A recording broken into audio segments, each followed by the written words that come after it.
pega a visão, pessoal. Sabe, tem dias em que a saudade chega de repente. Não avisa, não pede licença. Ela simplesmente aparece, senta no canto da sala e começa a folhear minhas lembranças.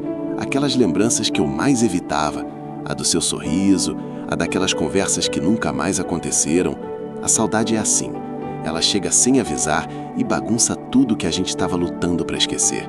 E quando ela vai embora, deixa um silêncio estranho na casa e um vazio maior ainda no coração. Porque tem pessoas que mesmo depois que foram embora, nem mesmo o tempo conseguiu apagar. No fim, a gente aprende que algumas presenças nunca vão embora por completo. Elas ficam guardadas nos detalhes, nas memórias que insistem em viver. E a saudade vira só mais uma forma de lembrar que foi real. Pense nisso, curte, comenta e compartilha.